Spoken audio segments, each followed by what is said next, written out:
I am Slick Nick, your personal hairline hero, your red pill Chad dad. Let's check out what people are saying about the new look. These comments came in fresh this morning on whatever day this is for me in real life, because you know that I will just spend an hour shooting videos and then I release them over the course of the week. So we don't really know what day this actually is right now for me. I made a video called People's First Reaction to My New Buzzcut. These came in just within the hour. Robert says, I like your buzzcut and bald head. You're so handsome. Sadman Mosharov, you look like a handsome king. And our friend Baz says, buzzcut suits you perfectly, mate. Got this going on, and then we got this going on. So those just came in within the hour, coincidentally. Let's talk about that, because ultimately on my notes here, it's funny because throughout the day I just write down notes of all the video ideas that come to mind. But one of the video ideas, I said matching buzz cut and stubble, a different version of handsome. So that's this video you're watching now. This is it. That was my transition, my segue. Matching buzz cut and stubble, a different version of handsome. So ultimately, we're somewhere on an average of about 3 days stubble, and somewhere between, the 2.5 millimeter guard and probably like a 1.5, depending on how many days I go between and that sort of thing. But let's sort that out. When you look at the comments that have been coming in on the videos I've done since I've buzzed off my hair, I'm hardly getting any negative feedback. Hardly anybody is saying, you look better with hair. Why'd you shave off your hair? Hardly anybody is saying that. So what that tells us is, and I'm all about the general rule, right? Let's pause on that concept for a moment. So for example, with my hair loss theories, one of my theories is if you still can't grow facial hair, beyond the age of 18, you're less likely to go bald soon. Meanwhile, if you can grow a full beard by the time you graduate high school, you're more likely to go bald. There's all kinds of things like that, that I've created these rules, right? So what people do is they'll find the one exception and they're, well, my cousin, he totally proves your theory wrong. Well, I'm not interested in that. I'm looking at the general rule, because the general rule tells us what we really need to know. That's the general truth. I've made videos before. What is right and what is wrong based on that ancient Chinese proverb? We can't necessarily know, and really what is right is somewhat a relative truth. That's why it's impossible to prove someone wrong most of the time. It's a pointless way to spend time is trying to debate someone to prove them wrong. Because even if there is an absolute truth, they're already made up in their mind of something else. And so what you're telling them just reinforces what they already believe and makes them disagree with you even more.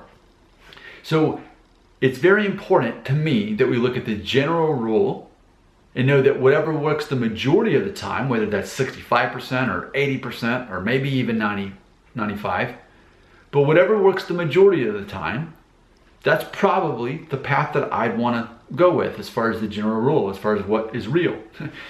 Okay? So if most people leaving comments are saying that this looks good, despite whatever I may believe or certain other people believe, most people think that this looks good. And I think that's important to note, because it's a new version of handsome. Now, as I recently pointed out, this month, well, it's actually October 2021 issue of Men's Health, talks about the power bald. It talks about how some of the richest men on the planet, specifically male actors right now, musicians, are going for the bald look. Some of them are choosing it like I did. Some were already bald on top and just went ahead and solidified it by doing a slick shave. But either way, making that choice to embrace that. And it's not backfiring on them. People actually find it more attractive.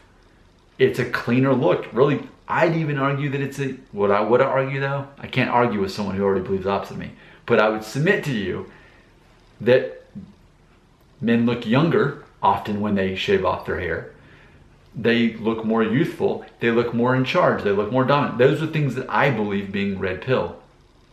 So I would submit to you that where we're living now in the 2020s, the roaring 2020s, that the perception has changed in favor of men who have the bald look, who keep it short, whether they can have a full head of hair or not. But that choice itself is attractive. And it's a red pill choice. It's taking control of what you can, making do with what you got, and making the best version of it. But yeah, this is the new version of handsome. So it's funny, and I mentioned this in a video I shot earlier this week, talking about how my daughter was the flower girl for a wedding in Indianapolis last weekend. So my family, we went out there, and that was the big debut of me shaving off my hair. So there I am in a suit and a tie, looking really nice. My wife's beautiful, has a nice dress on, you know, and lots of pictures were made. They had a photo booth, all this stuff. I even changed that to my profile picture for my job at work. And then they're like, hey Nick, it's your anniversary at work. We need a new picture of you. So I did one of my wife and I, you know, dressed up and all that. And it's funny because even like on Facebook, for example, and no, don't reach out to me on Facebook. Hey Nick, be my friend, look at my hairline. No. But as I posted these pictures of me in the suit with this look, no one really even, like that was my debut even on Facebook of having this hairstyle. And no one even said, whoa, you shaved off your hair. No one even said anything. But what they did say is, you look sharp, you look nice. Of course, they're talking mainly about my wife, but I'm there in the suit. Ultimately though, without thinking about it, I look handsome. People perceive me as handsome with this look. And it's funny because I'd say something also is it's more noticeable. Like typically people don't really pay attention to how guys look. Usually they don't. It's usually about, is the guy confident? Is he funny? Is he successful, etc. So really I'm just there as an accessory to my wife, right? Into my own family in those photos. And I know that. But ultimately, you stand out in a more positive way because you're more dynamic when you make this bold decision to buzz it off.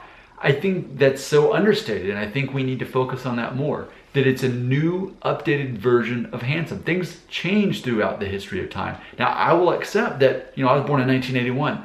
Before I was born, if you were a guy who was balding, it wasn't so acceptable that you would just buzz off all your hair. It was pretty uncommon back in those days. There were a few celebrities, a few famous men who would just shave it all off, but for the most part, no, you kind of have the bozo look going on a little bit. That was just how it was.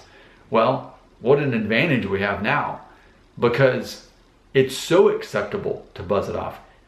People perceive that as masculine and as attractive. And like I've been saying, we live in a time where people are choosing their gender pronouns. So for those of us who identify as masculine men, it's the perfect look for us. It's the new version of handsome. Your comments belong right here.